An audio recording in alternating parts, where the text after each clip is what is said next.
Hello, my friends. Welcome. Wow. Glad I look down at my shirt. There's hair all over it. Just trimmed my beard before I turned the camera on. Whew. Okay. Today I want to respond to another video. And this video was made by the YouTuber Sam Vaknin. But he's more than a YouTuber. He is actually a professor of psychology at a school in Russia. He's got a pretty good YouTube following. He's got about 144,000 subscribers. And Sam talks about all things narcissism and personality disorders. Sam himself is a diagnosed narcissist, ironically enough. How did you come to realize that you were suffering from narcissistic personality disorder? Well, however, it pains me to say that I'm a typical narcissist. And so today, I want to respond to one of his videos in which Sam talks about how narcissists don't have egos. Yes, Sam makes the claim that narcissists are egoless, they are selfless.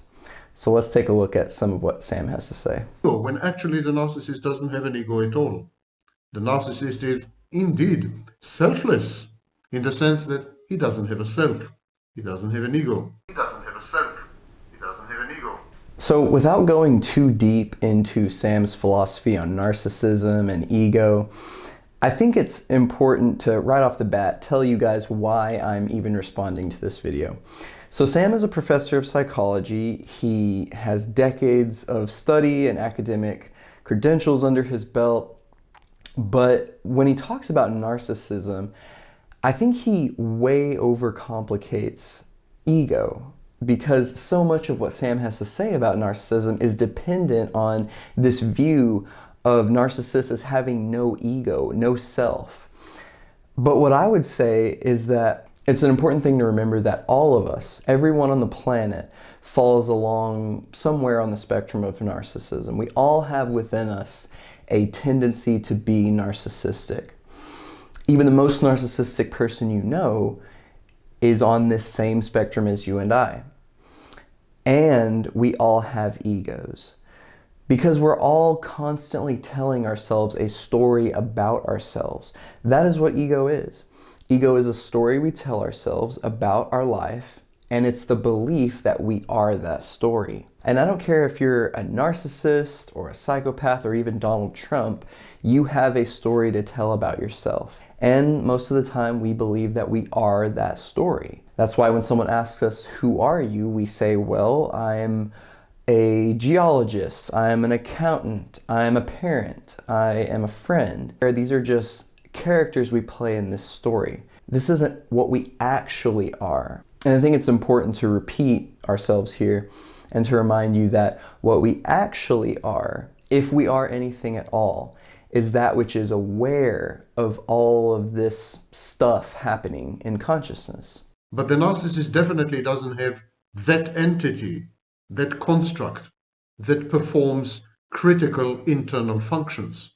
This is why the narcissist is parasitic. It relies on other people to perform functions that usually are carried out internally by healthy people. Again, I think Sam is way overcomplicating ego in his interpretation of what narcissism is. I think the easiest way to think about narcissism and a lot of the cluster B personality disorders in psychology is to think that narcissism in particular is an over-identification with form, with ego. Think about all the narcissists you know. They are typically obsessed with their personality, with themselves, with the things in their life. They even try to project this obsession with the things in their life onto you in some instances. Or they don't try at all, and it's like there is no common ground between you two. I keep saying that the narcissist has no ego, so he has to outsource his ego functions. He has to import them from the outside, from other people. So what he's saying here about narcissists lacking these things called ego functions is basically a fancy way of saying that people far along the end of the narcissistic spectrum, they need others, they need their nearest and dearest to constantly remind them that they are who they think they are. And when you don't remind them about themselves, they can tend to get upset, as you probably know. Again, I don't want to single out certain individuals here. That's not what this video is about, because at the end of the day, we all have narcissism left over in us from childhood. When we're going through an early phase of childhood, we go through something that psychologists call primary narcissism. And we needed this kind of primary narcissism in our lives when we were little so that we could leave our mothers and our fathers, we could detach from them, even if only for a few moments, and explore the world. We needed to let go of mommy's leg so that we could go out and experience new things and learn new things. And you can't do this if you don't have a little bit of grandiose feelings about yourself. If you're not a little bit grandiose, you won't explore the universe. It's far too scary. It's really unfortunate for the narcissist, because when you over-identify with form, with things, with thoughts, with anything that can be identified with, you suffer greatly. And the less you identify with anything that can be identified with, the less you suffer. Think about it like this. If you tell me who you think you are, pick your most favorite title, and I immediately say to you, no, that's not who you are. You're mistaken. You're actually this. Your tendency to become upset or to become challenged or to feel judged is directly related to where you're at on this spectrum of narcissism. Now, it's totally normal that if someone asks you to tell them who you are and you do, and then they question you on this, it's completely normal to feel a little bit upset, to feel a little bit challenged or awkward, because at the end of the day, everyone on the planet kind of agrees that we are making this up as we go. We are making ourselves up as we go. So that's normal. But I think it's healthy to check yourself every once in a while and to remind yourself that you actually aren't the things that you think you are. You actually aren't the story that you're telling people. And it's okay to think this way. It's actually an antidote to suffering. Someone without an ego is incapable of having external object relations because they keep confusing external and internal objects. Someone without an ego is incapable of having external. Okay, so this is an important point he's making, and I want to comment on this. What Sam believes narcissists lack is the ability to differentiate between themselves and others, or themselves and objects. But the problem with Sam's argument is that this is everyone. We all have a problem differentiating between ourself and the environment, ourself and the world. Because ego is imperfect. Ego can't perfectly say, this is me and this is that. Why can't it do this? Because it builds you, it builds our personalities out of the objects in our environment. And it can't decide what to use and what not to use perfectly. So every experience you have, every person you meet, every thought you think, these all become, via ego, aspects of you. You are made of all of these things. But Sam believes that narcissists lack this ability to do this kind of, this is me, this is not me, in its entirety. This is just not true. We're always, constantly, every single day of our lives, we are using our egos, or rather, ego is doing this for us. It's defining that as that, and this is me, but it takes a little piece of that, and it says, this little piece of that is me. Ego's weird. The last point I want to make on this clip is that Sam believes that healthy people are able to perfectly establish a boundary between themselves and the outside environment, the person outside of them, the object outside of them. But this is just simply not the case. Even the most psychologically healthy people in the universe still create their personalities out of the objects in their environment.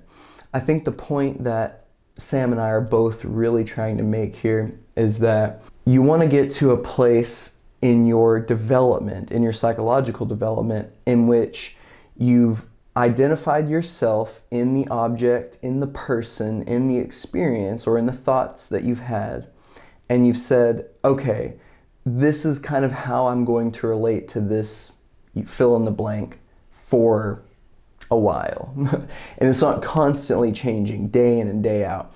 Because if it was constantly changing, we couldn't have relationships with people. The thing that we're trying to do when we get into a relationship with someone is say, okay, this is me and that is you, but we're going to kind of exchange bits of ourselves as time goes on. Hopefully not to the extent that we forget who we actually are and who you actually are. So I'm gonna stay as much me as I can, and I want you to stay as much you as you can.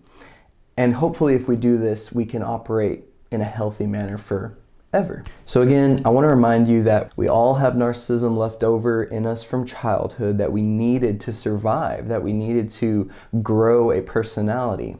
But it's not that narcissism is separate from ego.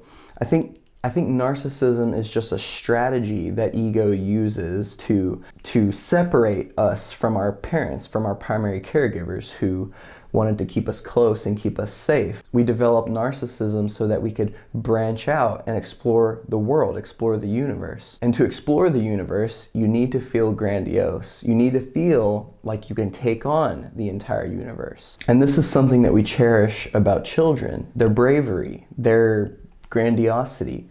They think they can jump off of the roof and land and be fine. They think they can eat a wasp on the ground and be okay. Their bravery comes from their ignorance, but it's bravery nonetheless. As we get older in life, we lose some of our narcissism. We become a little bit more safe and a little bit more cautious. And in doing so, we are able to have healthy relationships. We're able to place boundaries between ourselves and others. We're able to say, this is me and that is you, even though I know that if we get together, or if I have this experience, I'm going to wear that experience or that person to some extent. So that's it, guys. That's it for this video. I really wanted to give this video a try. I'd started making the script and I was going to go into great detail about ego functions and how they operate. But then I was like, no, I'm just adding to the confusion that I'm trying to argue against in Sam's video.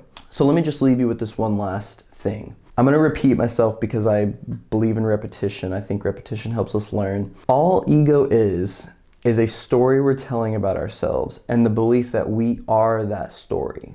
So next time you find yourself getting offended, remind yourself that I am only offended because my story about myself has been challenged. And distance yourself from that story. Give yourself some space from that story. And I think what you'll find is that it's far harder to become offended when you remind yourself the moment that it arises, the moment those negative emotions arise, that you are not your story.